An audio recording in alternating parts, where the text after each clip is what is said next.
শেরপুরে নালিতাবাড়ীতে বাংলাদেশ উদীচী শিল্পীগোষ্ঠী উপজেলা সংসদের চতুর্থ সম্মেলন অনুষ্ঠিত। Staff reporter, ANB news desk report.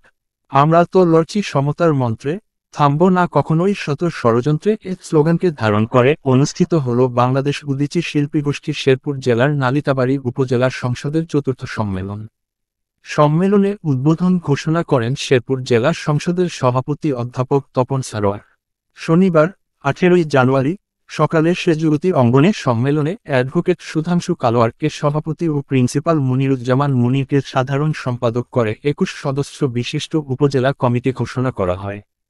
উদ্বোধন পরবর্তী প্রথম অধিবেশনে আলোচনা সভায় উদীচী নালিতাবাড়ী উপজেলা সংসদের সভাপতি মুক্তিযোদ্ধা আব্দুর রহমান তালুকদারের সভাপতিত্বে এবং সাধারণ সম্পাদক সবুজ সাহার সঞ্চালনায় বক্তব্য রাখেন বাংলাদেশ উদীচী শিল্পীগোষ্ঠী জেলা সংসদের সহসভাপতি মোহাম্মদ দুলাল উদ্দিন, এম আবু হান্নান, মোহাম্মদ এরশাদ আলী, ভারপ্রাপ্ত সম্পাদক শুভজিৎ নেওবি, বাংলাদেশের কমিউনিস্ট পার্টির শেরপুর জেলা কমিটির সভাপতি কমরেড আবুল মুনছুর, নালিতাবাড়ী উপজেলা কমিটির সাধারণ সম্পাদক কমরেড জাহিদুল ইসলাম জাহিদ, উপজেলা প্রেসক্লাবের সভাপতি দৈনিক কালবেলার উপজেলা প্রতিনিধি মোহাম্মদ সাইফুল ইসলাম, বৈশাখী টিভির জেলা প্রতিনিধি বিপ্লব দেকেটু, সেজুতি অঙ্গনের প্রিন্সিপাল মুনিরুজ্জামান মুনির, শিক্ষক নাজনীন হক ও সজল কর্মকার প্রমুখ। মুক্তিযোদ্ধা তোফাজ্জল হোসেনকে সভাপতি করে সম্মেলনের দ্বিতীয় অধিবেশন শুরু হয়।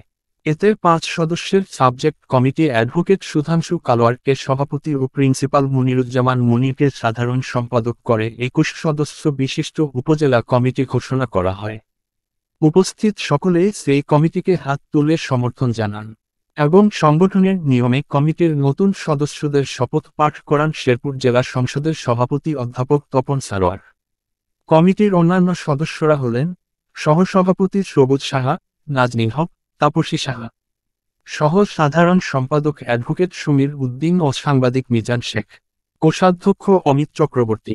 সম্পাদকমণ্ডলীর সদস্যরা হলেন বিপ্লব দেকেটু, শান্তি সাহা, গোপাল লাল, Mohammad Shahjahan Kibria. ANB News 24.com, Nalitabari, Sherpur.